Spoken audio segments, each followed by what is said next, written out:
السلام عليكم ورحمة الله وبركاته. إن الحمد لله نحمده ونستعينه ونستغفره ونعوذ بالله من شرور أنفسنا وسيئات أعمالنا.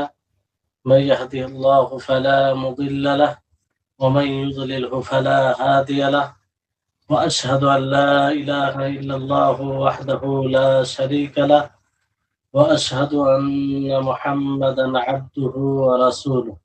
أما بعد।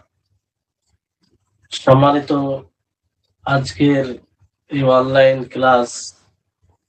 ক্লাসে দর্শক বৃন্দ, সর্বপ্রথম সেই মহান আল্লাহ পাক রব্বুল আলামিনের প্রশংসা করব, যিনি আমাদের সকলকে এই গুরুত্বপূর্ণ ক্লাসে অ্যাটেন্ড করার, শোনার, অংশগ্রহণ করার তৌফিক দান করেছেন।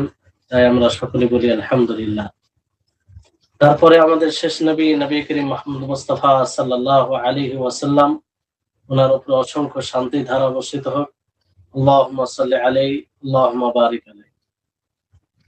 সম্মানিত দর্শকবৃন্দ, আমরা পূর্বের ক্লাসে জেনেছিলাম আকীদা কাকে বলে, আকীদার অর্থ কি, এবং আকীদাকে আরো কি কি নামে জানা হয়, আকীদার শিক্ষা আমরা কোথা থেকে অর্জন করব, এর উৎস কি, আকীদার বিস্তারিত শিক্ষা অর্জন করা এর হুকুম কি, কতটা শিক্ষা করা আমাদের জন্য জরুরি, এবং মানুষের লালন পালন, সন্তানদের লালন পালন, আমরা প্রত্যেকটি ইবাদত করব, তো প্রথমে কোন জিনিসটিকে লক্ষ্য করব, তারপরে সালাফে সালেহিনদের এই বিষয়ে তাদের মানহাজ কি ছিল, এই ব্যাপারে তিনটি নীতি বলা হয়েছিল। আজকের এই ইমানের নীতিমালা সমূহের ব্যাখ্যা বিশ্লেষণের দ্বিতীয় ক্লাসে ইনশাআল্লাহ আমরা কালিমা তাওহীদ এর অর্থ আর এর ফজিলত এবং এর শর্ত সমূহ, এবং তারপরে শেষে সময় থাকলে তাওহীদের যে তিনটি প্রকার রয়েছে সে বিষয়ে আজকে ইনশাআল্লাহ আলোচনা হবে। আমরা এই কালিমা তাওহীদ অর্থাৎ লা ইলাহা ইল্লাল্লাহ, এর অনেক ফজিলত রয়েছে, এর মর্যাদা অনেক রয়েছে, যেটা আমরা বলে গুণে শেষ করতে পারি না।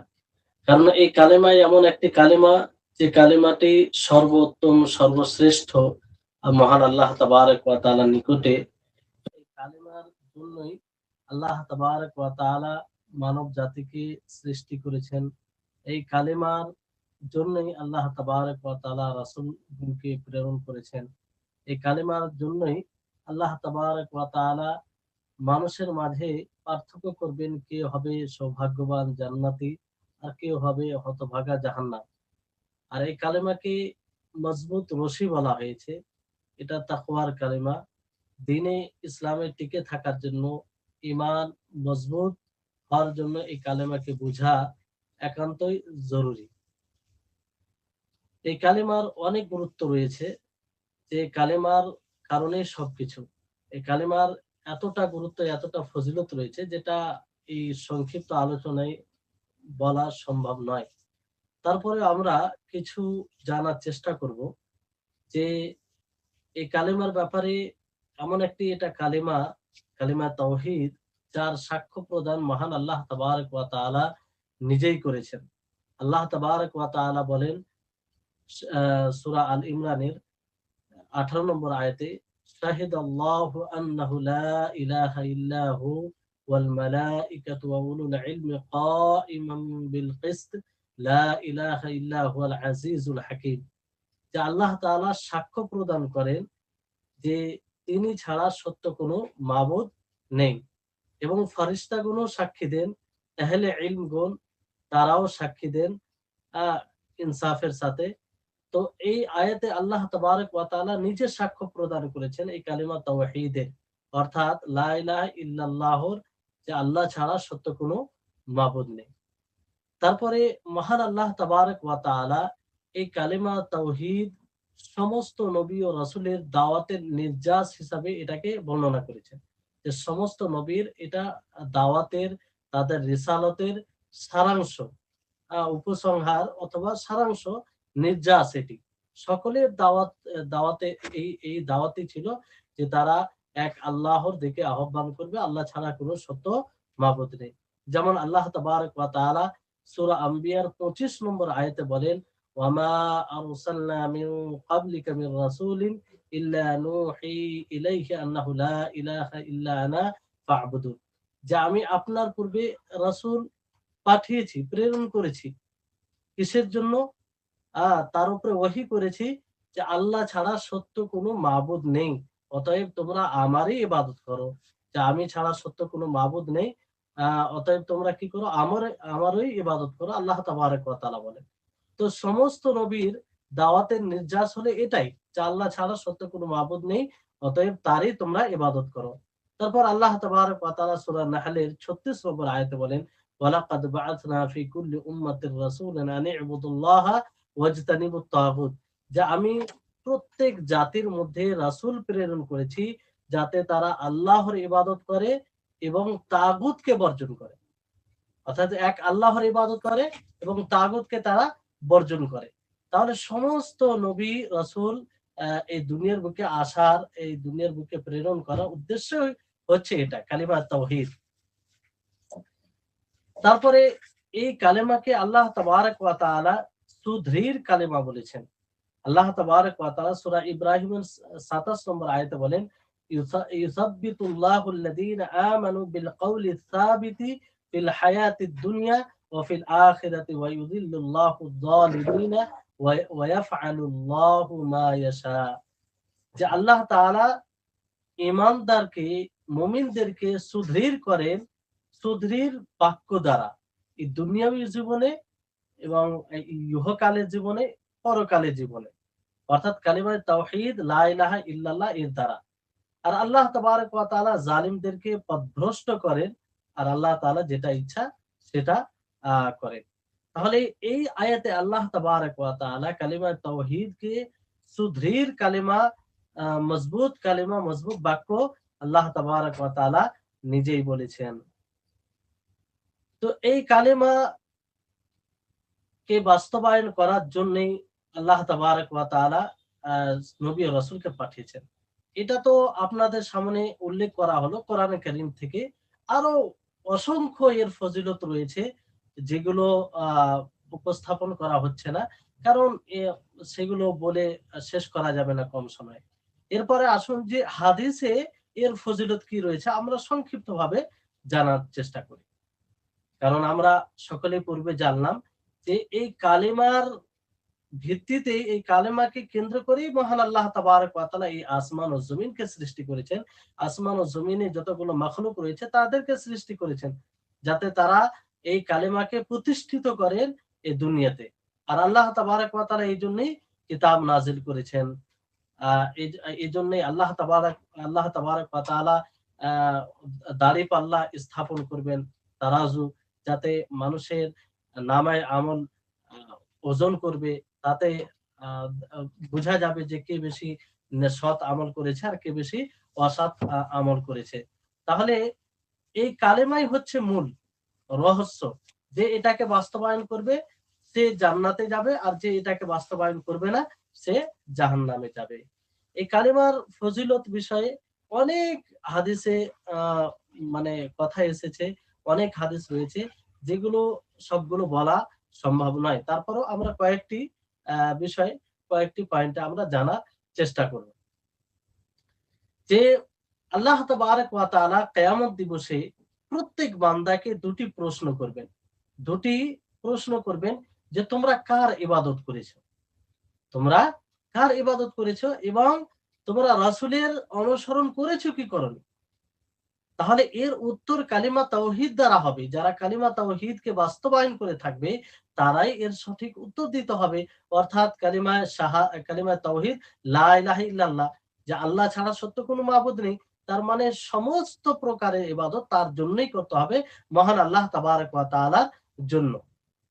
তাহলে লা ইলাহা ইল্লাল্লাহ এর দ্বারা, এবং বাতিল যেগুলো যাদের ইবাদত করা হয় বাতিল মাবুদকে বর্জন করতে হবে, তাগুতকে। তারপরে ওয়া আন্না মুহাম্মাদুর রাসূলুল্লাহ, এটা দ্বারা যে আমাদেরকে ইবাদত করতে হলে রাসূলের পদ্ধতিতে করতে হবে। তো আমরা যদি সেই কালিমায়ে রিসালাত এটাকে আহ প্রমাণিত করি, যেমন শাহাদাতে রিসালাত, তাহলে নবী সাল্লাল্লাহু আলাইহি ওয়াসাল্লামের পদ্ধতি অনুযায়ী আমাদের সকলকে ইবাদত করতে হবে। তাহলে এর ফজিলত এতটাই যে আমরা যদি কালিমায়ে তাওহীদকে বাস্তবায়ন করি তাহলে এর উত্তর আমরা দিতে সক্ষম হব।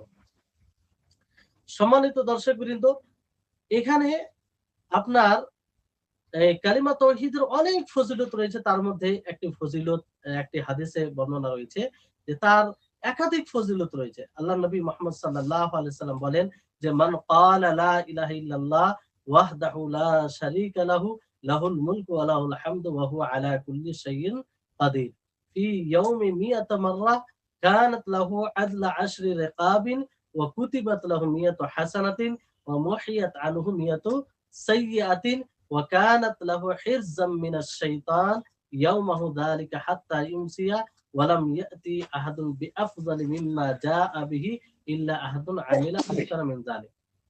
যে এখানে আল্লাহ তাবার নবী করিম মুহাম্মদ সাল্লাল্লাহু আলাইহি ওয়াসাল্লাম বলেন যে ব্যক্তি এই কালিমাটি পাঠ করবে, লা ইলাহা ইল্লাল্লাহু ওয়াহদাহু লা শারীকা লাহু লাহুল মুলকু ওয়া লাহুল হামদু ওয়া হুয়া আলা কুল্লি শাইইন কাদির, একদিনে 100 বার যে পাঠ করবে তার ফজিলত কি?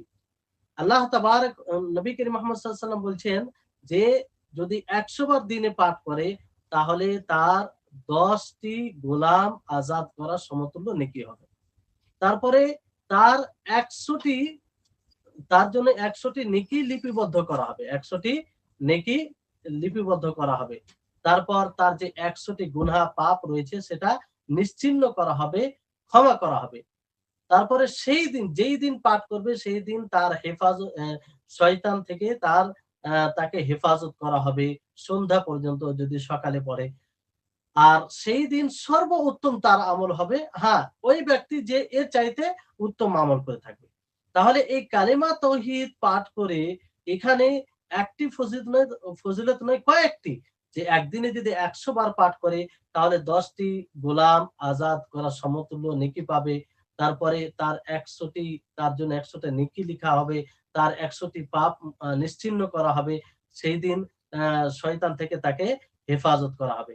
তাহলে এর এর ফজিলত কতটা।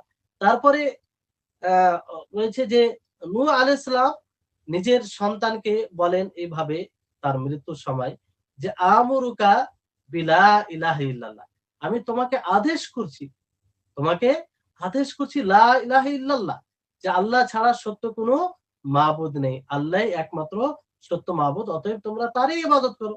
ফাইন্নাস সামাওয়াতি সাবআ ওয়াল আরদিনা السبعة لو أضيت في كفة وأضيت لا إله إلا الله في كفة رجحت بهن لا إله إلا الله ولو أن السماوات السبعة كنا حلقة مبهمة لا قسمتهن لا إله إلا الله। নূহ আলাইহিস সালাম নিজের সন্তানকে বলেন যে তোমাকে লা ইলাহা ইল্লাল্লাহর আদেশ করছি, অর্থাৎ তুমি এটা বাস্তবায়ন করো নিজের জীবনে। কারণ বলছে যে কারণ হচ্ছে যে 7 জমিন এবং 7 আসমানকে যদি এক পাল্লায় রাখা হয় আর লা ইলাহা ইল্লাল্লাহ একে এক পাল্লায় রাখা হয় তাহলে লা ইলাহা ইল্লাল্লাহ ভারী হয়ে যাবে। আল্লাহু আকবার। তাহলে এর ফজিলত কতটা রয়েছে যে যদি আমরা লা ইলাহা ইল্লাল্লাহকে বাস্তবায়ন করি তো সমস্ত আমলের তুলনায় এই লা ইলাহা ইল্লাল্লাহ ভারী হয়ে যাবে, এই লা ইলাহা ইল্লাল্লাহ ভারী হয়ে যাবে। তারপরে নবী করিম মুহাম্মদ সাল্লাল্লাহু আলাইহি সাল্লাম বলেন, সহিহ বুখারী সহিহ মুসলিম হাদিসে রয়েছে যে আল ঈমানু বিদউ ওয়া সাবউনা শু'বা আলাহা কাউলু লা ইলাহা ইল্লাল্লাহ ওয়া আদনাহা ইমাতাতুল আযা আনিত তারিক, যে ঈমানের 69টির অধিক শাখা রয়েছে আর সর্বোত্তম হচ্ছে লা ইলাহা ইল্লাল্লাহ, কালিমা তাওহীদ, আল্লাহ ছাড়া সত্য কোনো মাবুদ নেই। আর সর্বনিম্ন হচ্ছে ইমাতাতুল আযা আনিত তারিক, রাস্তা থেকে কষ্টদায়ক জিনিস দূর করে দেওয়া। তাহলে এখান থেকে সুস্পষ্ট যে এর কত ফজিলত রয়েছে। আরো অনেক ফজিলতের বিষয় রয়েছে, সেগুলো আপনাদেরকে মানে সম্ভব হচ্ছে না এই কম সময়ে, কারণ এই একটি ক্লাসের মধ্যে আরো কয়েকটি বিষয় উপস্থাপন করতে হবে। তো সংক্ষিপ্ত হচ্ছে যে এর অনেক ফজিলত রয়েছে, অনেক অসংখ্য ফজিলত, যেটা গণনা করে শেষ করা যায় না। তারপরে আসুন যে এই কালেমা তাওহীদের অর্থ কি? কারণ যে কালেমাকে ভিত্তি করে আমরা মুসলিম, আমরা ইসলামের আওতায় আছি, সেই কালেমার অর্থকে আমাদের সকলকে বুঝতে হবে যে এই কালেমার অর্থ কি। এই কালেমাতে দুটি বাক্য রয়েছে, একটা হচ্ছে লা ইলাহা, আরেকটি হচ্ছে ইল্লাল্লাহ।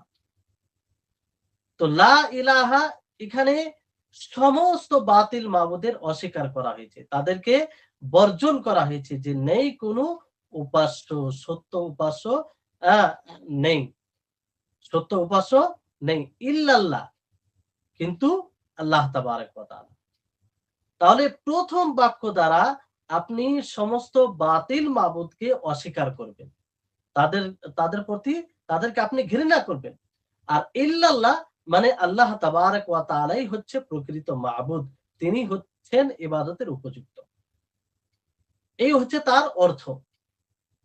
আর আল্লাহ তাবারক ওয়া তাআলা এই ব্যাপারে কোরআনের বিভিন্ন জায়গায় বলেন, যেমন সূরা আহকাফের আপনার ৫-৬ নম্বর আয়াতে আল্লাহ তাআলা বলেন, ওয়ামান আযাল্লু মিম্মান ইয়াদউ মিন দুনিল্লাহি মান লা ইস্তাজিবু লাহু ইলা ইয়াউমিল কিয়ামাতি ওয়া হুম আন দুআইহিম গাফিলুন ওয়া ইযা হুশিরান নাসু কানু লাহুম আ'দা ওয়া কানু বিইবাদাতিহিম কাফিরিন। যে সেই ব্যক্তির চাইতে পথভ্রষ্ট কে হতে পারে, যে আল্লাহ ব্যতীত এমন কোন মানুষকে, এমন কোন মাখলুককে ডাক দেয়, যে কিয়ামত পর্যন্ত তার ডাকে সাড়া দিবে না, যে কিয়ামত পর্যন্ত তার ডাকে সাড়া দিবে না। আর তারা তাদের দোয়া থেকে, তাদের ডাক থেকে গাফিল রয়েছে। আর কিয়ামতের দিন যখন একত্রিত করা হবে, তখন তারা তাদের দুশমন হবে, এবং তারা যে তাদের ইবাদত করে থাকবে, তাদেরকে ডেকে থাকবে, সেটা অস্বীকার করবে তারা। তাহলে এখানে স্পষ্ট হচ্ছে যে ডাকে সাড়া দেওয়ালা একমাত্র কে? মহান আল্লাহ তাবারক ওয়া তাআলা, তাহলে তাকেই ডাক দিতে হবে। তারপরে আল্লাহ তাবারক ওয়া তাআলা সূরা হজের ৬২ নম্বর আয়াতে বলেন যে যালিকা বিআন্নাল্লাহ হুয়াল হাক্কু ওয়া আন্না মা ইয়াদউনা মিন দুনিহি হুয়াল বাতিল ওয়া আন্নাল্লাহ হুয়াল আলিয়্যুল কাবীর। যে তিনি হচ্ছেন হক, হক মাবুদ, তিনি হচ্ছেন প্রকৃত ইবাদতের উপযুক্ত। আর তিনি ব্যতীত যাদেরকে ডাকা হয়, যাদের কাছে প্রার্থনা করা হয়, তারা হচ্ছে বাতিল। ওয়া আন্নাল্লাহ হুয়াল আলিয়্যুল কাবীর, নিশ্চয় আল্লাহ তাবারক ওয়া তাআলা তিনি সুউচ্চ এবং সবচেয়ে বড় মহান তিনি। তাহলে এখানে স্পষ্ট করা হয়েছে যে প্রকৃত মাবুদ, প্রকৃত ইবাদতের উপযুক্ত হচ্ছে মহান আল্লাহ তাবারক ওয়া তাআলা। হক যদি কোনো মাবুদ হয়, তাহলে মহান আল্লাহ তাবারক ওয়া তাআলা। আর সে তাকে ব্যতীত যাদেরকে ডাকা হয়, যাদের ইবাদত করা হয়, তারা কি? তারা বাতিল, তারা বাতিল। তাহলে লা ইলাহা ইল্লাল্লাহর অর্থ এটা, যে লা ইলাহা ইল্লাল্লাহ, নেই কোনো, লা ইলাহা নেই কোনো উপাস্য, কোনো সত্য উপাস্য নেই যে ইবাদতের উপযুক্ত হবে, যার ইবাদত করা যাবে, যার কাছে মাথা নত করা যাবে, যার জন্য সমস্ত প্রকারের ইবাদত করতে হবে, এইরকম কোনো মাবুদ, সত্য মাবুদ নেই আল্লাহ ছাড়া, ইল্লাল্লাহ, আল্লাহ ছাড়া। অর্থাৎ আল্লাহই এক এক এক এক মাবুদ, এক প্রকৃত মাবুদ, যিনি সমস্ত প্রকারের ইবাদতের উপযুক্ত। তার জন্যই আমাদের আনুগত্য, বিনয়, আশা, প্রত্যাশা, মনোযোগ, তাওয়াক্কুল, দোয়া, প্রার্থনা, সমস্ত কিছু, আশা, ভয় তার তার জন্যই হবে। এক কথায় যেগুলি ইবাদত, ইবাদত বলতেই তার জন্যই হবে, কারণ তিনি হচ্ছেন ইবাদতের উপযুক্ত। তিনি হচ্ছেন ইবাদতের উপযুক্ত। এটি আমরা আরো ভালো করে জানবো যে এই কালেমার অর্থ, এখানে দুটি বাক্য আপনাদেরকে বললাম, যে লা ইলাহা এখানে নেতিবাচক আছে, যে কোন প্রকারের সত্য মাবুদ যিনি ইবাদতের উপযুক্ত হবে, এরকম মাবুদ নেই। ইল্লাল্লাহ এখানে ইতিবাচক, অর্থাৎ আল্লাহই হচ্ছেন সমস্ত ইবাদতের, সমস্ত প্রকারের ইবাদতের উপযুক্ত। অর্থাৎ একমাত্র ইবাদত তারই করতে হবে, আর তিনি ব্যতীত যার ইবাদত করা হয়, তাকে বর্জন করতে হবে। তাকে কি করতে হবে? বর্জন করতে হবে। এটার সুস্পষ্ট দলিল যে আপনার নবী করিম মুহাম্মদ সাল্লাল্লাহু আলাইহি সাল্লামের বাণী, যখন তিনি তিনাকে জিজ্ঞাসা করা হয় যে নবী সাল্লাল্লাহু আলাইহি সাল্লামকে জিজ্ঞাসা করেন কে? আমর বিন আবাসা, যে মান আনতা, আপনি কে? ক্বালা, তিনি বলেন নবীগুন, নবী। ক্বালা ওয়া মা নবীগুন, নবী কি?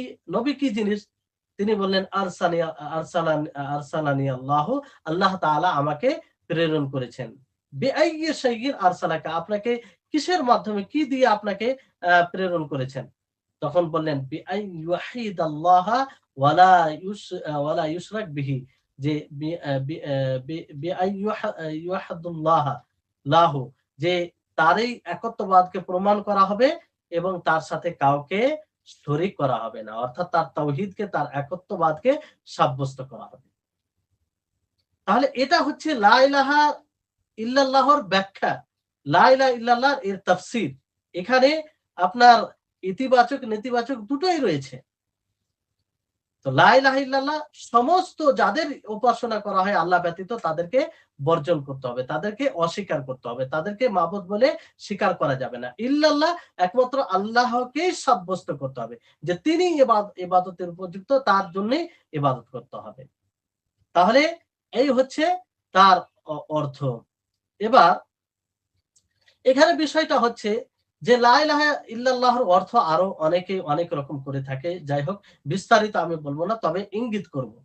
কারণ বিস্তারিত বলতে গেলে এক এক এই কালেমার ভিত্তিতে অনেকেই পথভ্রষ্ট হয়েছে।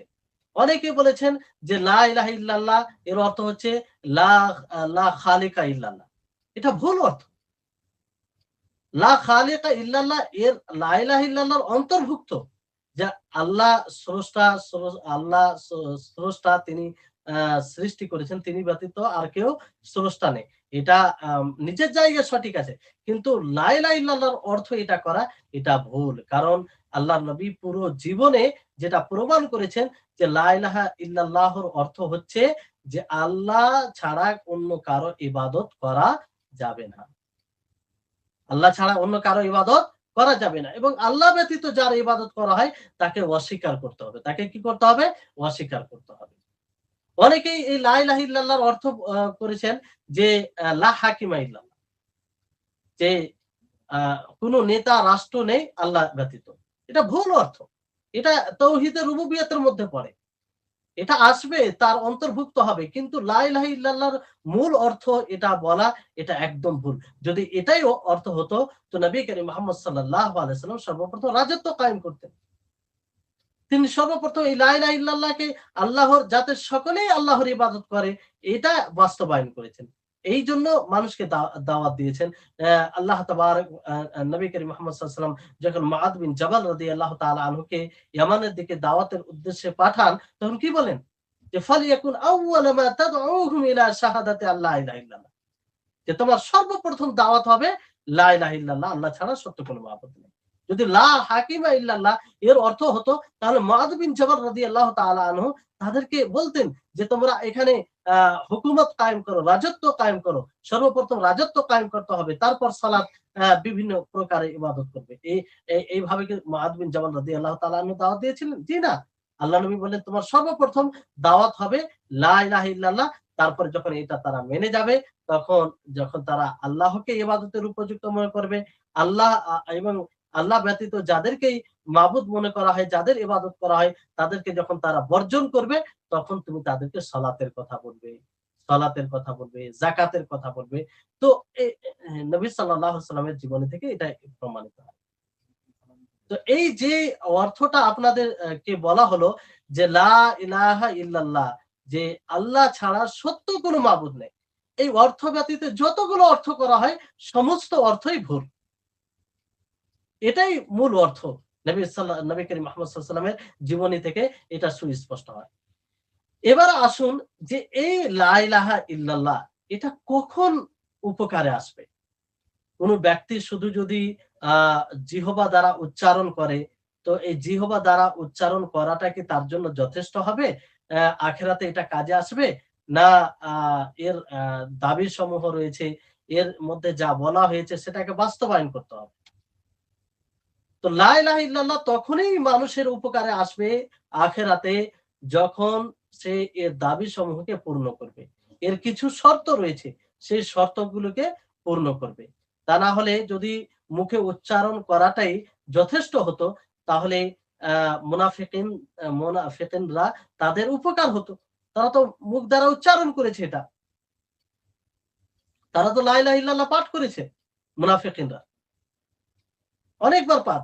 নবী করিম মুহাম্মদ সাল্লাল্লাহু আলাইহি ওয়াসাল্লামের সাথে উঠা বসা সবকিছু করেছেন। আর বাহ্যিকভাবে তারা এটা লা ইলাহা ইল্লাল্লাহ পাঠ করত। অথচ মুনাফিকিনদের ব্যাপারে আল্লাহ তাবারাক ওয়া তাআলা সুস্পষ্ট করে বলেন যে তারা ইন্নাল মুনাফিকিনা ফি দারকিল আসফালি মিনান নার, যে তারা জাহান্নাতের আ জাহান্নামের আ সর্বনিম্নে গভীর গর্তে তারা আ থাকবে।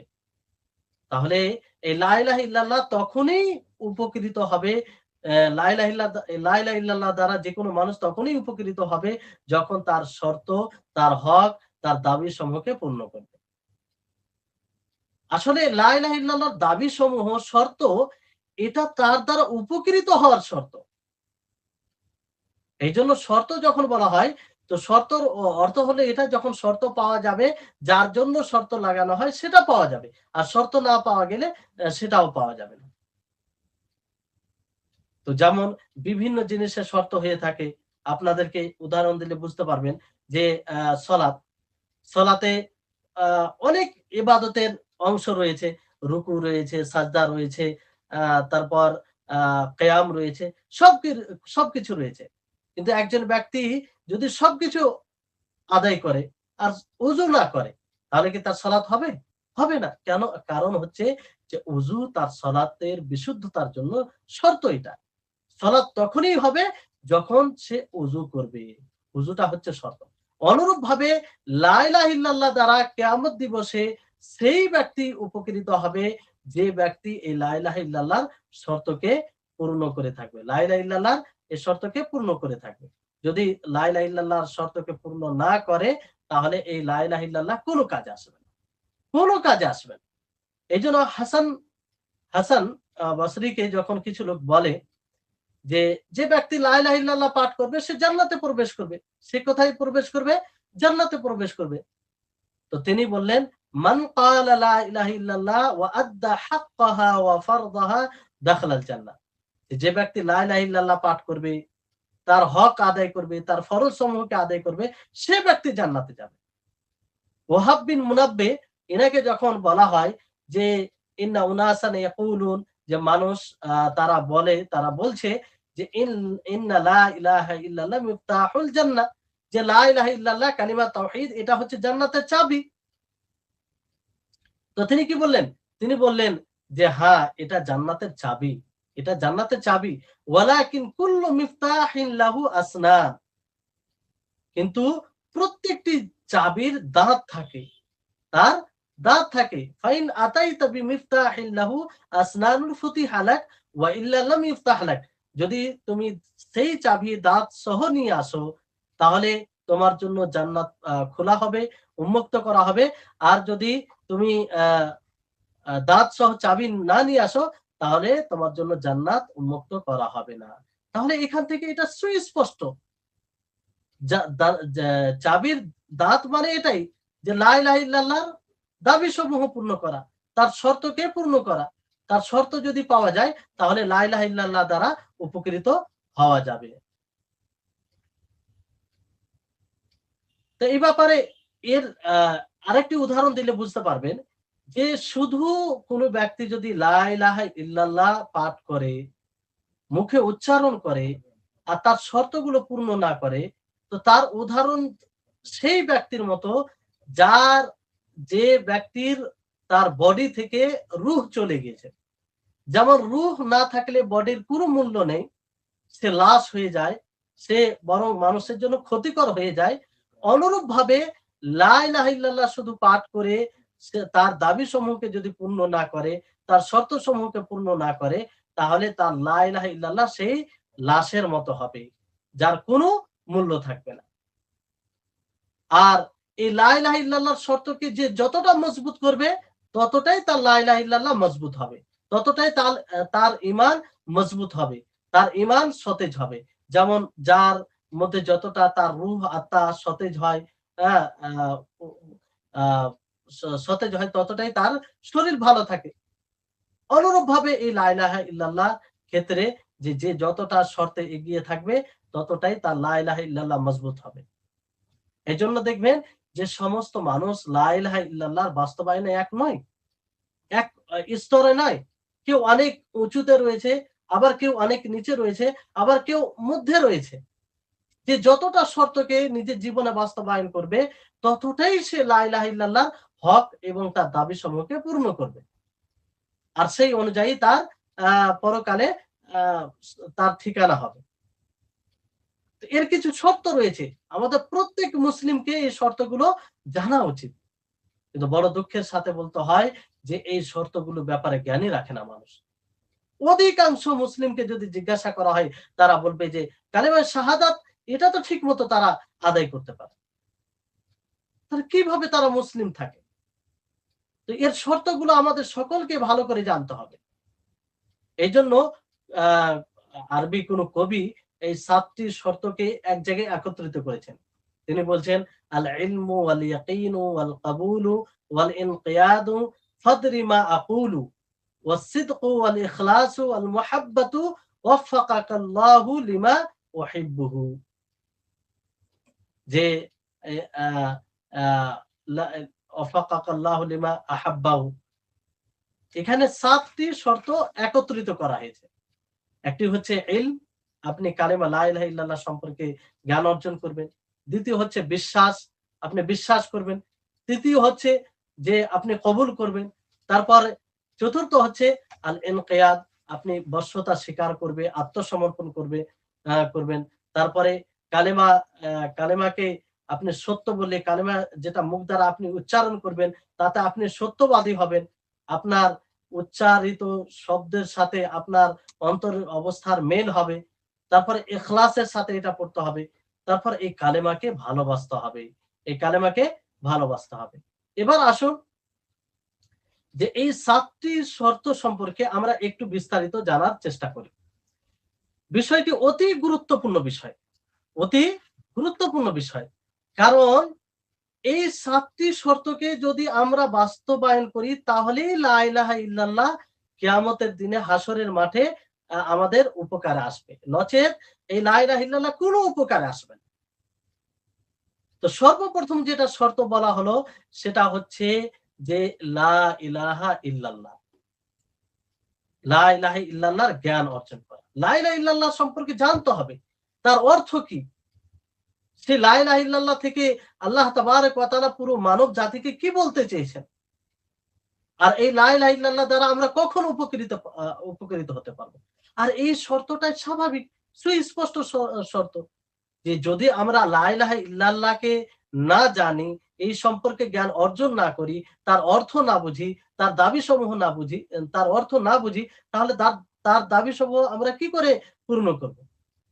এবং সেই লা ইলাহা ইল্লাল্লাহকে ভঙ্গ করে দেয় যেসব জিনিস, সেই জিনিস থেকে আমরা কি করে আ বিরত থাকবো?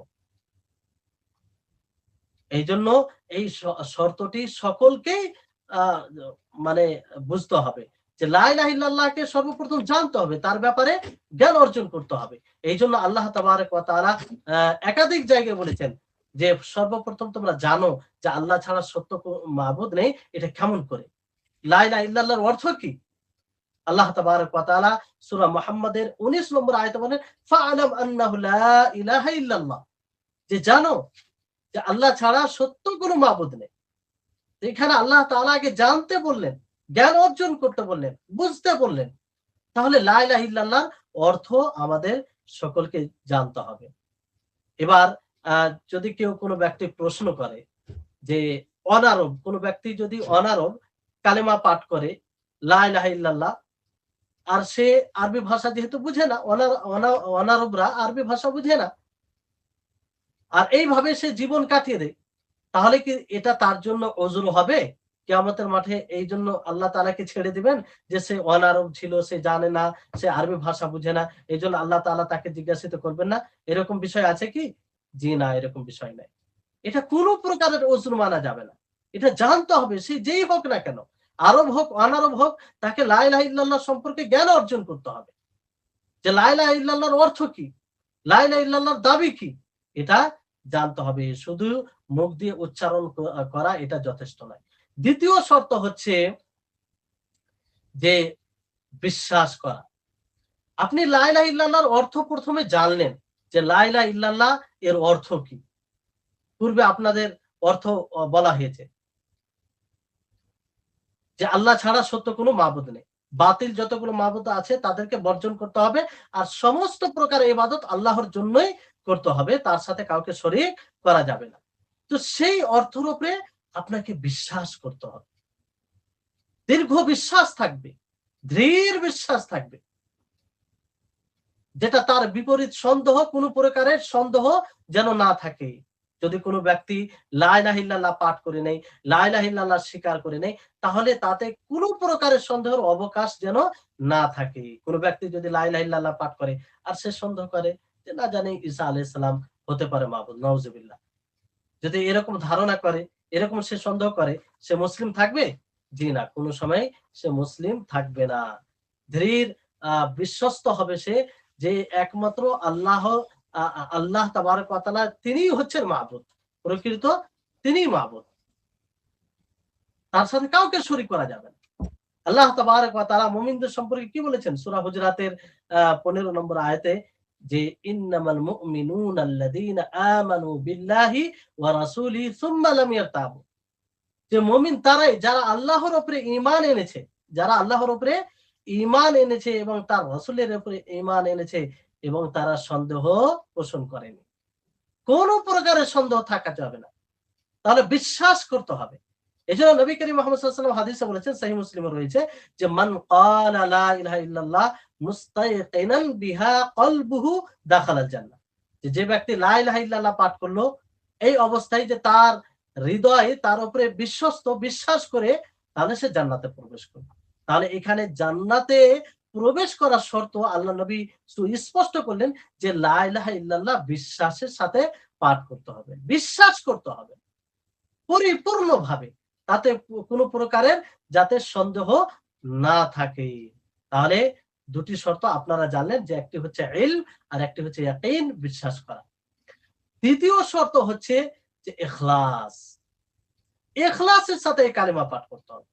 ইখলাসে দেখেন এখানে একটু আপনাদেরকে সচেতন হতে হবে, না হলে ভুল করে যাবেন। ইখলাস মানে এখানে এই ইখলাস নয় যে একমাত্র আল্লাহর ইবাদত করতে হবে, সেটা তো আছেই ইখলাস, যে আল্লাহ ব্যতীত অন্য কারো ইবাদত করা যাবে না এবং আল্লাহর সাথে কাউকে শরীক করা যাবে না, এটা একটা ইখলাস। এখানে এই ইখলাসের কথা হয় না, বরং ইখলাস বলা হচ্ছে এখানে যে লা ইলাহা ইল্লাল্লাহর শর্ত। অর্থাৎ আপনি যে লা ইলাহা ইল্লাল্লাহ পাঠ করবেন, এটা আল্লাহ তাবারক ওয়া তাআলার সন্তুষ্টির উদ্দেশ্যে পাঠ করবেন। আল্লাহ তাবারক ওয়া তাআলাকে খুশি করার জন্য পাঠ করবেন। আল্লাহ তাবারক ওয়া তাআলা পাঠ করতে বলেছেন বলেই আপনি পাঠ করবেন। বুঝতে পারলেন? যদি কোনো ব্যক্তি এই লা ইলাহা ইল্লাল্লাহ পাঠ করে মুসলিমদের সাথে মিশে থাকার জন্য, মুসলিমদের সাথে ব্যবসা বাণিজ্য করার জন্য, মুসলিমরা তাকে যাতে ভালোবাসে, তার সাথে সহানুভূতি দেখায়, এই জন্য যদি কেউ লা ইলাহা ইল্লাল্লাহ পাঠ করে, তাহলে তার লা ইলাহা ইল্লাল্লাহ গ্রহণযোগ্য হবে। কিয়ামতের মাঠে এই লা ইলাহা ইল্লাল্লাহ কোনো উপকার আসবে না। কারণ তার স্বার্থ হচ্ছে পার্থিব স্বার্থ, যেটা হচ্ছে মুসলিমদের সাথে মিলেমিশে থাকার জন্য, তাদের সাথে ব্যবসা বিজনেস করার জন্য। তো এই লা ইলাহা ইল্লাল্লাহ পাঠ করতে হবে কিসের উদ্দেশ্যে? একমাত্র আল্লাহ তাবারক ওয়া তাআলার সন্তুষ্টি লাভের উদ্দেশ্যে। এজন্য নবী করিম মুহাম্মদ সাল্লাল্লাহু আলাইহি ওয়াসাল্লাম বলেছেন, সহিহ মুসলিম হাদিসটি রয়েছে যে ফা ইন্নাল্লাহা হাররামা আলান নারি মান ক্বালা লা ইলাহা ইল্লাল্লাহ ইয়াবতাগি বিযালিকা ওয়াজহাল্লাহ। যে আল্লাহ তাবারক ওয়া তাআলা হারাম করেছেন সেই ব্যক্তিকে জাহান্নাম হারাম করেছেন তার উপরে যে ব্যক্তি লা ইলাহা ইল্লাল্লাহ আল্লাহর সন্তুষ্টির উদ্দেশ্যে পাঠ করে। তাহলে এখানে সন্তুষ্টি বলা হয়েছে, এটাই হচ্ছে কালেমা লা ইলাহা ইল্লাল্লাহ পাঠ করতে ইখলাস নিয়ে আসা। ইখলাসের সাথে পাঠ করতে হবে আল্লাহর সন্তুষ্টির উদ্দেশ্যে। তাহলে তিনটি শর্ত পূর্ণ হলো। একটা হচ্ছে ইলম, কালেমার অর্থকে জানতে হবে, কালেমাকে বুঝতে হবে। দ্বিতীয় হচ্ছে বিশ্বাস। তৃতীয় হচ্ছে যে আহ আহ ইখলাসের সাথে এই কালেমা পাঠ করতে হবে, কালেমা তাওহীদ। চতুর্থ হচ্ছে যে সিদক, সত্যবাদী হতে হবে আপনাকে। আপনি যে এই কালেমা মুখ দ্বারা উচ্চারণ করবেন, আপনি যে মুখ দ্বারা জিহ্বা দ্বারা উচ্চারণ করছেন, সেটা যেন আপনার হৃদয়ের সাথে মিল খায়। আপনি হৃদয়ে যেন বাস্তবে সেটাকে স্বীকার করে, হৃদয়ে যেন সেটা বাস্তবে স্বীকার করে। আপনি মুখ দ্বারা উচ্চারণ করবে লা ইলাহা ইল্লাল্লাহ, আল্লাহ ছাড়া সত্য কোনো মাবুদ নেই, আপনার হৃদয়ে যেন মেনে নেই যে হ্যাঁ, আল্লাহ ছাড়া সত্য কোনো মাবুদ নেই। আল্লাহ তাবারক ওয়া তাআলা এজন্য মুনাফিকিনদের সম্পর্কে কি বলেন? ইয়াকুলুনা বিআফওয়াহিহিম মা লাইসা ফি কুলুবিহিম, যে তারা মুখ দ্বারা যা বলে তা তাদের হৃদয়ে নেই, তা তাদের হৃদয়ে থাকে না। তো মুনাফিকিনদের আলামত। আমরা যদি মুখ দ্বারা উচ্চারণ করি আর হৃদয়ে সেটা না মেনে নিই, হৃদয়ে সেটা সত্য না হয়, তার সমর্থন না করে যেটা মুখ দ্বারা আমরা উচ্চারণ করব, তাহলে সেটা কি হবে? সেটা মুনাফিকিনদের আলামত হবে। আর এই লা ইলাহা ইল্লাল্লাহ কোনো কাজে আসবে না। এই লা ইলাহা ইল্লাল্লাহ কোনো কাজে আসবে না। যেমন মুনাফিকিনদের লা ইলাহা ইল্লাল্লাহ কোনো কাজে আসবে না। তাহলে সিদক, সত্য, এটা মিথ্যার বিপরীত। তো লা ইলাহা ইল্লাল্লাহ পাঠ করতে গিয়ে কোনো মিথ্যার যেন অবকাশ না থাকে। আর বিশ্বাস করতে হবে কালেমা। তার মানে এটা সন্দেহের বিপরীত, কোনো প্রকারের সন্দেহ না থাকে। ইখলাস, ইখলাসের সাথে কালেমা পাঠ করতে হবে। এটা কিসের বিপরীত? শিরকের বিপরীত। তার মানে এই লা ইলাহা ইল্লাল্লাহ পাঠ করতে গেলে আর কোনো প্রকারের শিরক যাতে না আসে। তাহলে এই ভালো করে বুঝতে গেলে আমাদের জন্য সুস্পষ্ট হবে। বুঝতে পারলেন? তারপরে বিষয়টি হচ্ছে যে এখানে যেহেতু বলা হয়েছে যে সিদক, সত্য, সত্যবাদী হতে হবে বলতে গিয়ে, হ্যাঁ, যাতে মুনাফিকিনদের মতো না হয়। যেমন মুনাফিকিনরা তারা সত্যবাদী ছিল না। এই কালেমা পাঠ করতে গিয়ে তারা সত্যবাদী ছিল না। এইজন্য তাদের ব্যাপারে আল্লাহ তাআলা কি বলেছেন? ইযা জাআকাল মুনাফিকুনা ক্বালু নাশহাদু ইন্নাকা লা রাসূলুল্লাহ ওয়াল্লাহু ইয়া'লামু ইন্নাকা লা রাসূলু ওয়াল্লাহু ইয়াশহাদু ইন্নাল মুনাফিকিনা লাকাযিবুন। যে আপনার কাছে যখন মুনাফিকিনরা আসবে, মুনাফিকিনরা আসবে, তারা সাক্ষ্য প্রদান আ আ আপনার কাছে মুনাফিকিনরা এসে সাক্ষ্য প্রদান, তারা বলে যে আমরা সাক্ষ্য প্রদান করছি যে আপনি আল্লাহর রাসূল। সম্মানিত দর্শকবৃন্দ, এখানে লক্ষ্য করেন ভালো করে যে আল্লাহ তাবারক ওয়া তাআলা তাদের অবস্থা বর্ণনা করছেন। তাদের অবস্থার বিবরণ দিচ্ছেন যে তারা রাসূলের কাছে এসে তারা সাক্ষ্য প্রদান করে যে আপনি আল্লাহর রাসূল, আর তাকিদ দিয়ে ইন্নাকা লা রাসূলুল্লাহ। ইন্না এক হচ্ছে তাকিদ আ শব্দ, আর লাম হচ্ছে, এইভাবে তারা বলে। অথচ আল্লাহ তাআলা বলছে ওয়াল্লাহু ইয়ালামু ইন্নাকা লা রাসূল। আল্লাহ তাআলা জানেন যে আপনি আল্লাহর রাসূল, তার রাসূল। ওয়াল্লাহু ইয়াশহাদু ইন্নাল মুনাফিকিনা লাকাযিবুন। আল্লাহ তাআলা সাক্ষ্য প্রদান করেন যে মুনাফিকিন তারা মিথ্যুক। তারা নিজের সাক্ষ্য প্রদানে মিথ্যুক। আসলে তারা অন্তর থেকে এটা পাঠ করে না। এটা তাদের পার্থিব কোনো স্বার্থে পাঠ করছে। তো এই হচ্ছে ব্যাপার এরকম। আর ৫ম নম্বর শর্ত হচ্ছে আপনার মহাব্বত। এই কালেমাকে ভালোবাসতে হবে। কি করতে হবে? এই কালেমাকে ভালোবাসতে হবে। এই কালেমা থেকে যে অর্থ বোঝা যায়, সে অর্থকে ভালোবাসতে হবে। এই কালেমা থেকে কি অর্থ বোঝা যায়? এই কালেমা থেকে বোঝা যায় যে আল্লাহ ব্যতীত যতগুলো বাতিল মাবুদ রয়েছে, যাদের ইবাদত করা হয়, উপাসনা করা হয়, তাদেরকে বর্জন করতে হবে এবং তাদেরকে অস্বীকার করতে হবে। আর একমাত্র আল্লাহরই ইবাদত করতে হবে। তো এই বিষয়টাকে ভালোবাসতে হবে। এই বিষয়টাকে কি করতে হবে? ভালোবাসতে হবে। হৃদয় স্থল থেকে এটাকে ভালোবাসতে হবে। আর এটাই হচ্ছে ইবাদতের মগজ, ইবাদতের মূল বিষয় এটা। এটার উপরেই আমাদের ইবাদতে আমাদের অ্যাক্টিভিটি নির্ভর করে। আমরা যতটা এটাকে ভালোবাসতে পারবো, ততটাই আমাদের ইবাদত ভালো হবে। আর এটা ফিরে যায় আ আ উলুহিয়াতকে আমরা তখনই সাব্যস্ত করতে পারবো আল্লাহ তাবারাক ওয়া তাআলার যে উলুহিয়ত রয়েছে, য যখন আমরা আল্লাহ তাআলাকে ভালোবাসবো। আর তখনই আমরা আল্লাহর জন্য ছোট হতে পারবো, আল্লাহর জন্য আ নমনীয়তা অবলম্বন করতে পারবো। আর যদি এই ভালোবাসা না থাকে, তাহলে এটা সম্ভব নয়। তাহলে এখানে যে কালিমাতে যে বিষয়টি বলা হয়েছে, এই কালিমা তাওহীদে, সেটাকে ভালোবাসতে হবে। সেটাকে কি করতে হবে? ভালোবাসতে হবে। এবার কেউ যদি এখানে বিষয়টা হচ্ছে যে যদি পরিপূর্ণভাবে না ভালোবাসে, তাহলে সে এই কালেমার হককে আদায় করতে পারবে না। এজন্য সবচেয়ে বেশি ভালোবাসতে হবে। এজন্য আল্লাহ নবী কি বলেছেন? যে লা ইউমিনু আহাদুকুম হাত্তা আকুনা আহাব্বা ইলাইহি মিন ওয়ালিদিহি ওয়া ওয়ালাদিহি ওয়ান নাসি আজমাইন। যে তোমাদের মধ্যে কোন ব্যক্তি অতক্ষণ পর্যন্ত পরিপূর্ণ মুমিন হতে পারবে না, যতক্ষণ পর্যন্ত তার নিকটে তার পিতা, তার সন্তান এবং সমস্ত মানুষের চেয়ে তার নিকটে প্রিয় আমি হব। তাহলে সবচেয়ে বেশি প্রিয় হতে হবে আল্লাহ নবী প্রিয় হলে আল্লাহ তাবারক ওয়া তাআলা প্রিয় হবেন। তাহলে এটা খেয়াল রাখতে হবে যে পঞ্চম শর্ত হচ্ছে যে আল্লাহ কালিমাকে ভালোবাসতে হবে। এখানে এর কয়েকটি শাখা প্রশাখা বের হয়ে আসে যে কালিমাকে ভালোবাসা মানে দিন থেকে যেটাই উৎপত্তি, দিনের সাথে যেটাই সম্পৃক্ত বিষয় তাকেই ভালোবাসতে হবে। যেটাই দিনের অংশ সেটাকে ভালোবাসতে হবে। কারণ আল্লাহ তাআলাকে ভালোবাসা মানে তাকে ভালোবাসা। কোন ব্যক্তি যদি দিনের কোন অংশকে ঘৃণা করে, কোন অংশকে আ তুচ্ছ-তাচ্ছিল্য মনে করে, তাহলে সে কি কালেমার হক আদায় করতে পারবে? না। তার কালেমা কোন কাজে আসবে না। যেমন ধরুন যে মিসওয়াক, দাঁতন করা। এই দাঁতনকে যদি কেউ মিসওয়াক করাকে কেউ অপছন্দ করে, এটা মনে করে যে এটা শরীয়ত থেকে এসেছে। নবী করিম মুহাম্মদ সাল্লাল্লাহু আলাইহি ওয়াসাল্লাম এই মিসওয়াক করাকে পছন্দ করতেন। এমনকি বলেছিলেন যদি আমার উম্মতের জন্য কষ্টকর না হতো তা আমি হুকুম দিতাম। এটা ওয়াজিব হয়ে যেত। তো কষ্ট করে এইজন্য আল্লাহ নবী হুকুম দেননি। কিন্তু আল্লাহ নবী পছন্দ করতেন। এটাকে যদি কেউ অপছন্দ করে এই ভেবে তাহলে কি তার কালিমা কোন কাজে আসবে? কোন কাজে আসবে না। অনুরূপভাবে যে ২ জন ব্যক্তি, একজন ব্যক্তি ধরেন দাড়ি ছেড়েছে।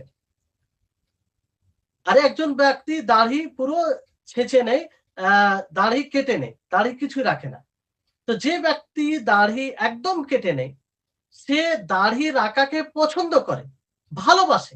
কিন্তু শয়তানের কারণে কিংবা গুনহা করতে গিয়ে সে কেটে ফেলে। কিন্তু সে এটাকে গুনহা মনে করে, অপছন্দ মনে করে। তারপরেও সে কেটে ফেলে। আর একজন ব্যক্তি দাড়ি ছেড়ে আছে, ছাড়ার পরেও সে দাড়িকে ঘৃণা করে, দাড়িকে ঘৃণা করে। তাহলে যে ব্যক্তি দাড়ি ছেড়েছে আর দাড়িকে ঘৃণা করে, সে কি প্রকৃত মুসলিম হতে পারে? মুসলিম হতে পারে না। তার কালেমা কোনো কাজে আসবে না। কিন্তু সে ব্যক্তি যে দাড়ি কেটেছে, কিন্তু সে দাড়ি ছাড়তো না, দাড়ি কেটে ফেলতো। আ আ সে আ আ সে এটাকে ঘৃণা মনে করতো না। সে এটাকে তুচ্ছ-তাচ্ছিল্য মনে করতো না।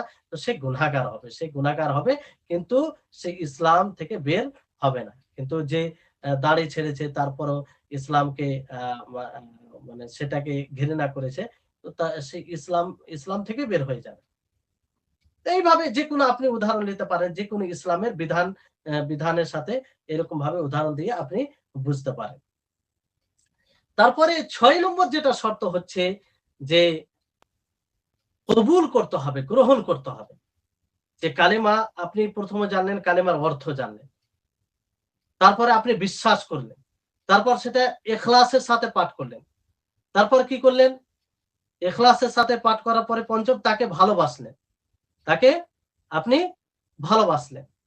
যে সেই কালেমার দাবি সমূহকে ভালোবাসলেন। তারপর আপনাকে গ্রহণ করতে হবে। কবুল করতে হবে। কি করতে হবে? কবুল করতে হবে। মানে সেটা কবুল এইভাবে করতে হবে যে আপনি তার যে দাবিসমূহ রয়েছে সেটাকে বাস্তবায়ন করবেন। নবী সাল্লাল্লাহু আলাইহি সাল্লামের অনুসরণ করবেন। আল্লাহ তাবারাক ওয়া তাআলার আনুগত্য করবেন। তাহলে এই কালিমা লা ইলাহা ইল্লাল্লাহ আ উপকারে আসবে। অনেকেই দেখবেন যে কালেমা পাঠ করে কিন্তু তারা কোনো আমল করে না, গ্রহণ করে না। কেউ যদি কালেমা লা ইলাহা ইল্লাল্লাহ পাঠ করে কিন্তু সেটাকে গ্রহণ না করে, কবুল না করে, তাহলে কি তার কালেমা লা ইলাহা ইল্লাল্লাহ কাজে আসবে? আসবে না। যেমন এর সবচেয়ে স্পষ্ট উদাহরণ আপনারা বুঝতে পারবেন যে আবু তালিব। নবী সাল্লাল্লাহু আলাইহি সাল্লামের চাচা আবু তালিব। তিনি আ তিনি কি করেছিলেন?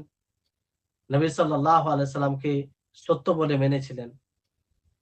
নবী সাল্লাল্লাহু আলাইহি সাল্লামকে ভালোবাসতেন। কিন্তু কবুল করেননি, তিনি গ্রহণ করেননি। ফলে তিনার এই ভালোবাসা, তিনার সত্য বলে মানা এটা কোনো কাজে আসবে না আখিরাতে। সে জাহান্নামী হবে। কারণ তিনি অহংকার বশত আ এই কালেমা থেকে দূরে সরে গেছেন। তাহলে বিষয়টি হচ্ছে এটা যে শুধু আ তাসদিক আল্লাহ সত্যায়ন করা কিংবা সত্য বলে মেনে নেওয়া, ইখলাস সহ পাঠ করা অথবা আপনার আ এই তার জ্ঞান অর্জন করা, তাকে বিশ্বাস করা আর তাকে কবুল যদি না করে, তো এইগুলো সব কিছুই কাজে আসবে না। এরকম হলে তার কালেমা আখেরাতে কোনো কাজে আসবে না। আর এই শর্ত থেকে আপনার কয়েকটা জিনিস বের হয়ে যায়। যে ধরেন যে কোনো ব্যক্তি কালেমা পাঠ করেছে, কিন্তু শরীয়তের কোনো একটা অংশের অস্বীকার করে, তাকে মিথ্যা মনে করে, সে কি ইসলামের আওতায় থাকবে? থাকবে না। সে ইসলামের আওতায় থাকবে না। কারণ যদি কোনো ব্যক্তি শরীয়তের সমস্ত কিছুকে মানে, কিন্তু কোনো একটি বিষয়কে সে অস্বীকার করে, সে কবুল করে না, কোনো একটি বিষয়, অথচ এটা প্রমাণিত, সে জানে যেটা নবী সাল্লাল্লাহু আলাইহি সাল্লাম থেকে প্রমাণিত, তারপরে সে একটি অংশকে অস্বীকার করে, তাহলে যে বাকি সমস্ত কিছুকে সে স্বীকার করে, কবুল করে, সেটা কোনো কাজে আসবে না। কবুলের অর্থ হচ্ছে যে ইসলামের অংশ বলে যেটাই প্রমাণিত হয়ে যাবে সেটাকে কবুল করতে হবে, সেটাকে কি করতে হবে? কবুল করতে হবে। তাতে কোনো প্রকারের অস্বীকারের ভাব যেন না থাকে। এই হচ্ছে বিষয়, যে যে মিথ্যা আরোপ করবে সে এখান থেকে বের হয়ে যাবে, সে এখান থেকে বের হয়ে যাবে, অর্থাৎ সে কালেমার দাবি সমূহকে ঠিক মতো পূর্ণ করতে পারবে না। যেমন ধরুন, উদাহরণ দিই তাহলে স্পষ্ট হবে আপনাদের জন্য, যে কোনো ব্যক্তি যদি হজ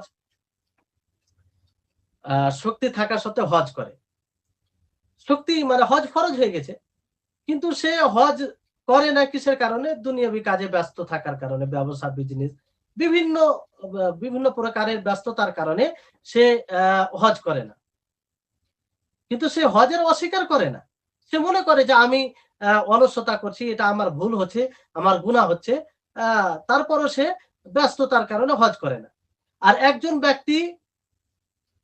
ব্যক্তি কিরকম, যে সে তার উপরে হজ ফরজ হয়েছে কিংবা হজ ফরজ হয়নি। সে বলে যে আমি তার উপরে হজ ফরজ হয়েছে, আর সে ধারণা রাখে যে আল্লাহ তাআলা আমার উপরে হজ ফরজই করেনি। হজের অস্বীকার করে। সে মনে করে যে হজের ব্যাপারে আমাকে জিজ্ঞাসিত হতেই হবে না। তাহলে এই ব্যক্তি, যে ব্যক্তির উপরে হজ ফরজ হয়ে গেছে, আর সে মনে করে যে আল্লাহ আমার উপরে হজ ফরজ করেনি, অস্বীকার করে, তাহলে সে ব্যক্তি ইসলামে থাকবে না। ইসলামে থাকবে না, কারণ সে কবুল করেনি। আর যে ব্যক্তি হজ করে না, হজ ফরজ হয়ে আছে, হজ করে না ব্যস্ততার কারণে, সে জানে যে হজ করা উচিত কিন্তু করি না, সে গুনাহগার মনে করছে, তো সে গুনাহগার হবে কিন্তু ইসলাম থেকে বের হবে না। কারণ সেটা কবুল করেছে, সেটা কি করেছে? কবুল করেছে, গ্রহণ করেছে। তাহলে কবুল করতে হবে। আশা করি আপনারা বুঝতে পেরেছেন। সম্মানিত দর্শকবৃন্দ, এবার আসুন যে শেষ শর্ত। শেষ শর্ত কি? শেষ শর্ত হচ্ছে আল ইনকিয়াদ, আত্মসমর্পণ করা। আত্মসমর্পণ করতে হবে। কালেমা লা ইলাহা ইল্লাল্লাহ, আপনি তার অর্থ জানলেন, বিশ্বাস করলেন, ইখলাসের সাথে পাঠ করলেন, তাকে ভালোবাসলেন এবং কবুল করলেন। তারপরে হচ্ছে যে আত্মসমর্পণ করতে হবে। আপনি যখন কালিমা লা ইলাহা ইল্লাল্লাহ পাঠ করে আত্মসমর্পণ করব, তখনই এই কালিমা লা ইলাহা ইল্লাল্লাহ আমাদের কাজে আসবে কিয়ামতের মাঠে। আল্লাহ তাবারক ওয়া তাআলা সূরা লোকমানের 22 নম্বর আয়াতে বলেন যে ওয়ামাই ইউসলিমু ওয়াজহাহু ইলাল্লাহি ওয়া হুয়া মুহসিনুন ফাকাদ ইসতামসাকা বিল উরওয়াতিল উসকা। যে ব্যক্তি নিজেকে আল্লাহর সুপুর্দ করে দেয়, আত্মসমর্পণ করে, ওয়া হুয়া মুহসিন, মুহসিন থাকা অবস্থায়। মুহসিন মানে, মুহসিন মানে এখানে অর্থ বলা হয়েছে যে আল্লাহর শরীয়ত বিধানকে সে কি করবে? শরীয়ত বিধানের সামনে আত্মসমর্পণ করবে, ইখলাসের সাথে তার একত্ববাদকে সাব্যস্ত করার সাথে সাথে, এবং সেটা নবী করিম মুহাম্মদ সাল্লাল্লাহু আলাইহি ওয়াসাল্লামের পদ্ধতি অনুযায়ী হবে। কিসের অনুযায়ী? পদ্ধতি অনুযায়ী হবে। তাহলে এইভাবে করতে গেলে সে কি করবে? ফাকাদিস্তামসাকা বিল উরওয়াতিল উসকা, সে উরওয়াকে মজবুত করে সে ধরবে। আল উরওয়াতুল উসকা বলতে এখানে লা ইলাহা ইল্লাল্লাহ, লা ইলাহা ইল্লাল্লাহকে তার মজবুত করে ধরা হবে, তার উপরে আমল করা হবে। তাহলে এখানে আল্লাহ তাবারক ওয়া তাআলা আত্মসমর্পণের কথা বলেছে যে লা ইলাহা ইল্লাল্লাহ। যেমন দুই ব্যক্তি এখানে দুই ব্যক্তির কথা বললে বুঝতে পারবেন যে একজন ব্যক্তি লা ইলাহা ইল্লাল্লাহ পাঠ করে, তাকে ভালোবাসে, গ্রহণ করে, শেষ পর্যন্ত যেগুলো শর্ত রয়েছে, কিন্তু আল্লাহর সাথে কাউকে শরীক করে। কি করে? আল্লাহর সাথে কাউকে শরীক করে। আল্লাহর সাথে অন্য কাউকে, অন্য কারোর জন্য জবাই করে, আল্লাহ ব্যতীত অন্য কারোর জন্য মানত করে, আল্লাহ ব্যতীত অন্য কারোর জন্য তাওয়াফ করে। তো এই ধরনের ব্যক্তির কি লা ইলাহা ইল্লাল্লাহ কাজে আসবে? আসবে না। কারণ সে নিজেকে আত্মসমর্পণ করেনি। নিজেকে কি করেনি? আত্মসমর্পণ করেনি। যদিও পূর্বের শর্তগুলো পাওয়া যাচ্ছে, সে গ্রহণ করেছে, কিন্তু নিজেকে তার সামনে আত্মসমর্পণ করেনি। অথচ ইসলামের সঙ্গে আমরা জেনেছি যে এর পূর্বে ইসলাম কাকে বলে? যে আল্লাহর জন্য তাওহীদের সাথে, আল্লাহর একত্ববাদের সাথে তার জন্য নিজেকে আত্মসমর্পণ করা। এর মাধ্যমেই তাওহীদের জন্য নিজেকে আত্মসমর্পণ করা, এটাই হচ্ছে ইসলাম। এটাই হচ্ছে ইসলাম। আর এইভাবেই কালেমা লা ইলাহা ইল্লাল্লাহ পূর্ণ হবে। এটা হচ্ছে এক ব্যক্তি। আর দ্বিতীয় ব্যক্তি, যে ব্যক্তি আল্লাহর জন্যই সবকিছু আমল করল। আল্লাহর জন্য সবকিছু আমল করল। আল্লাহর জন্য হুকুম পালন করলো, নিষেধাজ্ঞা থেকে বিরত থাকলো। কিন্তু সে কি করলো? আত্মসমর্পণ করলো না। রাসূলের অনুসরণ করলো না ঠিকভাবে। তাহলে তার কি এই কালেমার দাবিসমূহ পরিপূর্ণ করা হবে? হবে না। অথচ আল্লাহ তাবারাক ওয়া তাআলা কি বলেছেন? ওয়ামা আরসালনা মির রাসূলিন ইল্লা লিইউতাআ বিইذনিল্লাহ, যে আমি রাসূল পাঠিয়েছি তার অনুসরণ করার জন্য, তার আনুগত্য করার জন্য, তার অনুমতিতে। তাহলে রাসূলকে প্রেরণ করার উদ্দেশ্যই হচ্ছে তার অনুসরণ করা। এইজন্য আত্মসমর্পণের মধ্যে চলে আসে যে আমলের দিকটাও ঠিক থাকবে। এজন্য যারা বলে যে আমি আমল করি না, ঠিক আছে, কিন্তু আমার হৃদয়ে ঈমান আছে, কিন্তু সে আমল করে না, তাদের ওই কথা কি সঠিক? সঠিক নয়। একদম ভুল। কারণ নবী করিম মুহাম্মদ সাল্লাল্লাহু আলাইহি ওয়াসাল্লাম হাদিসের মধ্যে কি বলেছেন? যে আলা ওয়া ইন্না ফিল জাসাদি মুযগা ইযা সালুহাত সালুহাল জাসাদু কুল্লুহু ওয়া ইযা ফাসাদাত ফাসাদাল জাসাদু কুল্লুহু। যে আ শরীরে একটি অংশ আছে, মাংসর টুকরো আছে, যদি সেটা সঠিক হয়, শরীরের সমস্ত কিছু সঠিক হবে। আর তাতে যদি ফাসাদ চলে আসে, সেটা যদি নষ্ট হয়, সেটা যদি ভালো কাজ না করে, তাহলে পুরো শরীরটাই খারাপ হবে, নষ্ট হবে।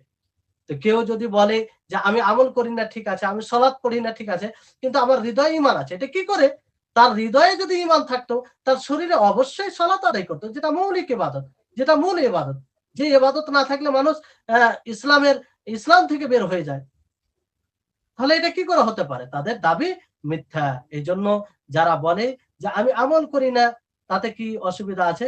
আমি আ আ আমার হৃদয়ে আমার ঈমান আ পরিপক্ক আছে। তো একদম এটা মিথ্যা দাবি। যারা আ ঈমান, কালেমা ঈমান নিয়ে আসে এবং রাসূল মানে পূর্বে যেগুলো সত্য সেগুলো পাওয়া যায়, কিন্তু আত্মসমর্পণ করে না। নবী সাল্লাল্লাহু আলাইহি সাল্লামের আ অনুসরণ থেকে আ নিজেকে বিমুখ করে নেয়, তারা এই কালেমাকে বাস্তবায়ন করতে অক্ষম থাকে এবং তাদের এই কালেমা আখিরাতে কোনো কাজে আসবে না।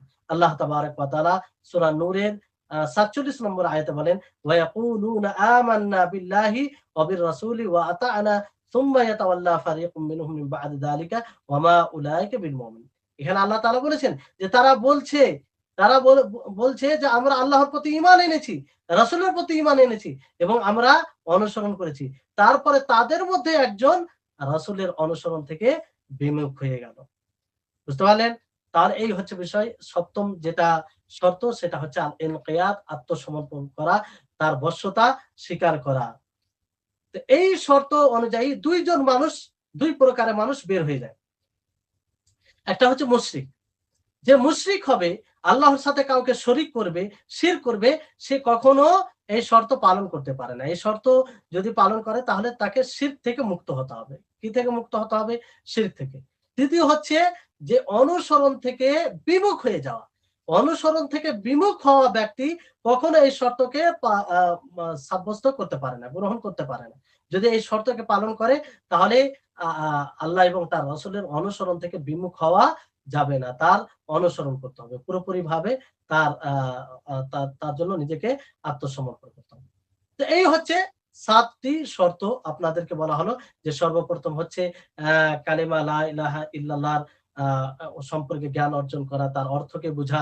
দ্বিতীয় হচ্ছে তাকে বিশ্বাস করা, যে অর্থটা আপনি জানলেন তাকে আপনি বিশ্বাস করবেন, সেখানে কোনো প্রকারের সন্দেহ থাকবে না। তৃতীয় হচ্ছে আপনি সত্য আ আ সত্য সততা সততার সাথে সেটা স্বীকার করবেন। আপনি যে মুখ দিয়ে উচ্চারণ করবেন, সেটা অন্তর থেকেও আপনি সেটা সত্য বলে মানবেন। সেটাকে সত্য আপনি এই বিষয়ে সত্যবাদী হবেন। চতুর্থ হচ্ছে যে আপনি কি করবেন, তারপরে আ চতুর্থ চতুর্থ শর্ত আপনার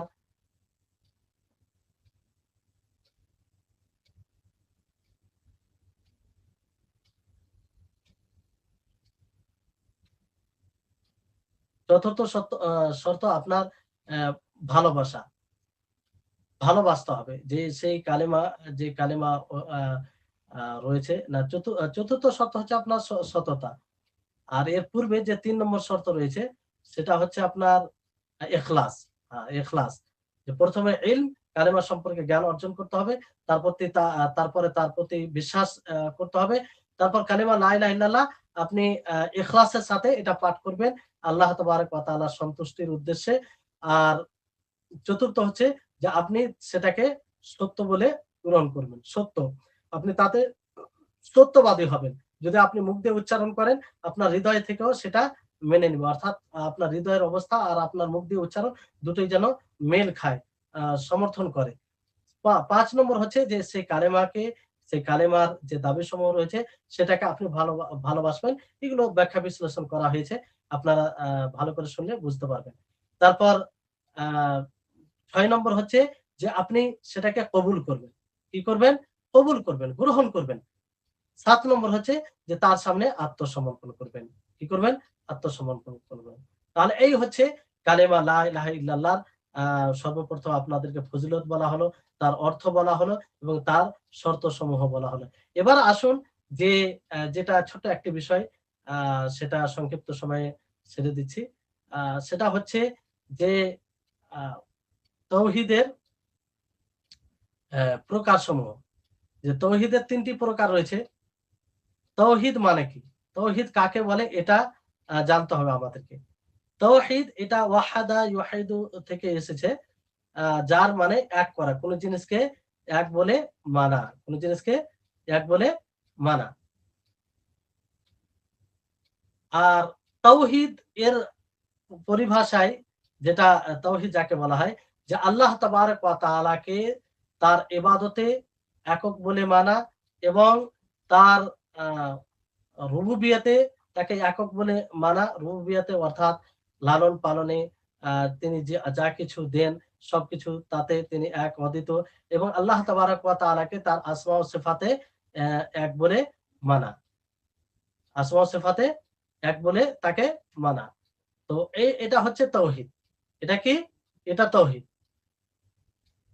কি বললাম?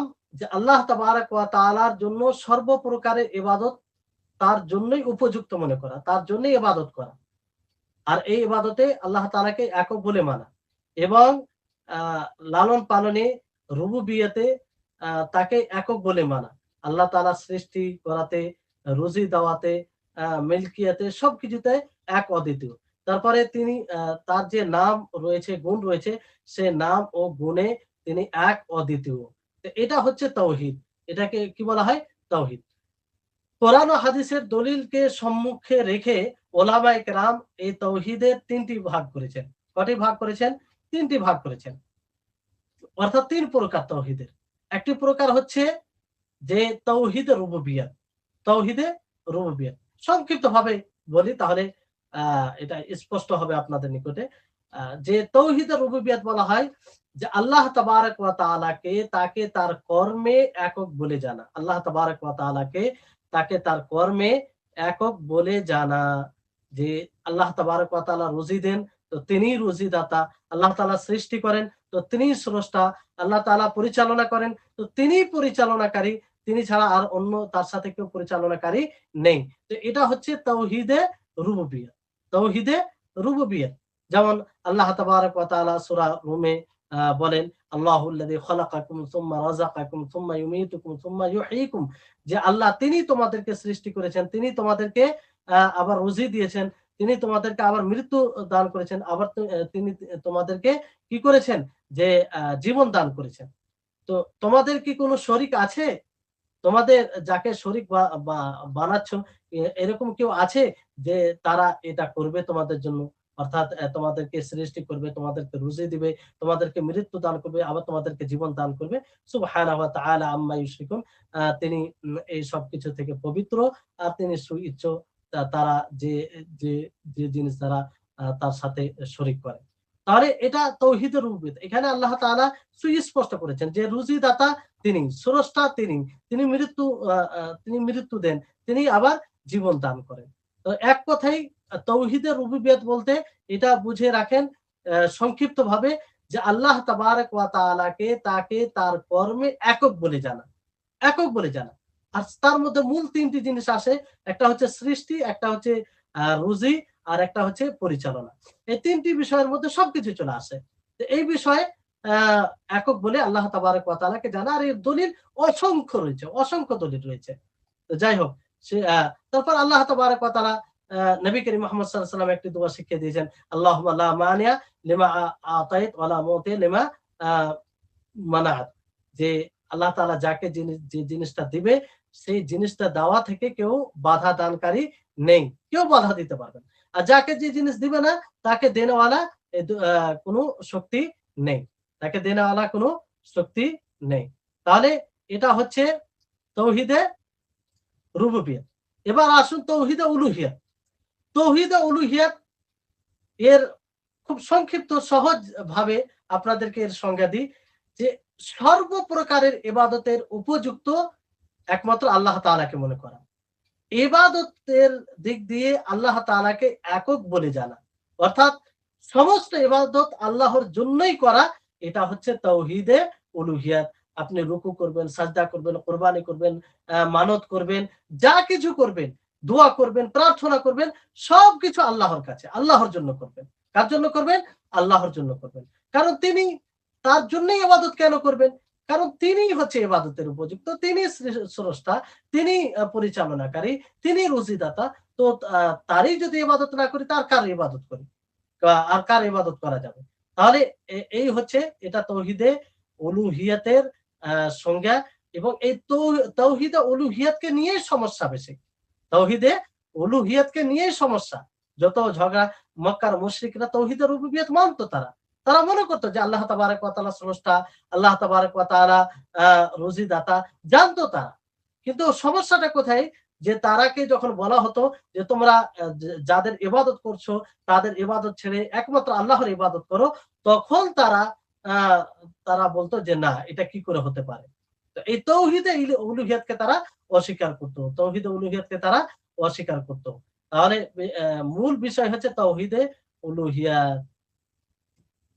তারপর আসুন তাওহীদে আসমা ও সিফাত। তাওহীদে আসমা ও সিফাত। তাওহীদে আসমা ও সিফাত এর সংজ্ঞা আপনার হচ্ছে যে আল্লাহ তাবারক ওয়া তাআলার যতগুলো নাম ও গুণ রয়েছে, যে নাম ও গুণগুলো আল্লাহ তাবারক ওয়া তাআলা নিজ কিতাবে সাব্যস্ত করেছেন। কি করেছেন? সাব্যস্ত করেছেন, প্রমাণ করেছেন। আর যে গুণগুলো, আ যে নাম ও গুণগুলো নবী করিম মুহাম্মদ সাল্লাল্লাহু আলাইহি ওয়াসাল্লাম হাদিসে প্রমাণ করেছেন, সেই নাম এবং গুণগুলোতে আল্লাহ তাআলাকে একক বলে জানা। আল্লাহ তাবারক ওয়া তাআলাকে একক বলে জানা এবং সেগুলোকে আল্লাহর জন্য প্রমাণ করা, আল্লাহর জন্য সাব্যস্ত করা, কোনো তাবিল ছাড়া, কোনো কারো সাথে সাদৃশ্য আ আ দেওয়া ছাড়া। এই দলিল হচ্ছে আল্লাহ তাবারক ওয়া তাআলা বলেন, ওয়ালিল্লাহিল আসমাউল হুসনা ফাদউহু বিহা ওয়া যারুল লাযিনা ইউলহিদুনা ফি আসমাইহি, যে আল্লাহর জন্য সুন্দর সুন্দর নাম রয়েছে, অতএব সেই নাম দ্বারাই তাকে তোমরা ডাক দাও। আর সে তাদেরকে ছাড়ো যারা আল্লাহর নামে বিকৃতি ঘটায়। তাহলে আল্লাহর সুন্দর নাম রয়েছে, আল্লাহ তাআলা নিজেই বলছেন। আর আল্লাহ তাবারক ওয়া তাআলা অন্য আয়াতে বলেন, লাইসা কামিসলিহি শাই ওয়া হুয়াস সামিউল বাসির, যে তার সমতুল্য কোনো জিনিস নেই, আর তিনি সামি ও বাসির। তো আল্লাহ তাবারক ওয়া তাআলার যতগুলো নাম এবং গুণ রয়েছে, সেগুলোকে প্রমাণ করব সাদৃশ্য ছাড়াই। আর সেটা প্রমাণ হবে। কারণ আল্লাহ তাবারক ওয়া তাআলা নিজেই বললেন সামি, আর প্রথমে বললেন যে আল্লাহর সমতুল্য কেউ নেই। আল্লাহ তাআলার স্বামী, তিনি শ্রবণকারী, তিনি শুনেন এবং তিনি দেখেন। তো অর্থের দিক দিয়ে হয়তো আমরাও শুনি, আমরাও দেখি, অর্থের দিক দিয়ে মেল হচ্ছে। কিন্তু অর্থ শব্দের দিক দিয়ে, কিন্তু আসল যেটা বিষয় তাতে কোনো মিল নেই। আল্লাহ তাবারক ওয়া তাআলা দেখেন আল্লাহর মতো করে, আল্লাহ তার যেটা উপযুক্ত আল্লাহ তাআলা শুনেন আল্লাহর মতো করে, তার জন্য যেটা উপযুক্ত সেই মতো করে তিনি শুনেন। তাহলে কোনো সাদৃশ্য ছাড়াই আল্লাহ তাবারক ওয়া তাআলার জন্য আ তার সমস্ত নাম ও গুণকে সাব্যস্ত করা, সেটা প্রমাণ করা। এই ব্যাপারেও বিভিন্ন রকমের আপনার ফিরকা দল আবির্ভাব হয়েছে। যাই হোক, মূল যেটা বিষয় সেটা আপনাদেরকে বলা হলো। তাহলে এই ৩ টি তাওহীদের এই ৩ প্রকার। তাওহীদ কাকে বলে? তাওহীদে রুবুবিয়্যাত, তাওহীদে উলুহিয়্যাত, তাওহীদে আসমা ও সিফাত। আশা করি আপনারা সকলেই এই ক্লাসটি বুঝতে পেরেছেন। তারপরে যেখানে অস্পষ্ট কিছু থাকবে অবশ্যই আপনারা জিজ্ঞাসা করবেন। আজকের ক্লাসে আমরা আলহামদুলিল্লাহ কালিমা তাওহীদের অর্থ, তার আ আ তার ফজিলত, গুরুত্ব এবং তার শর্তসমূহ, তার দাবি, তারপরে আমরা শর্তসমূহের ব্যাখ্যা করলাম। তারপরে তাওহীদের তাওহীদের যে ৩ টি প্রকার রয়েছে সেটি আমরা জানলাম। আল্লাহ তাবারক ওয়া তাআলার নিকটে শেষে দোয়া করব। আল্লাহ যেন আমাদের সকলকে এই বিষয়গুলো বুঝার তৌফিক দান করেন। আ আশা করি আগামী সাক্ষাতে আপনাদের সাথে আবার সাক্ষাৎ হবে। ইনশাআল্লাহ পরবর্তী ক্লাসে আপনাদের সম্মুখে আবার উপস্থিত হব। আল্লাহ যেন আমাদের সকলকেই এই ক্লাসগুলো অ্যাটেন্ড করা এবং এই ক্লাসে যা আলোচনা হচ্ছে সেগুলোকে যেন ভালোভাবে বোঝার তৌফিক দান করেন। ওয়া আখিরু দাওয়ানা আনিল হামদুলিল্লাহি রাব্বিল আলামিন। আসসালামু আলাইকুম ওয়া রাহমাতুল্লাহি ওয়া বারাকাতুহু।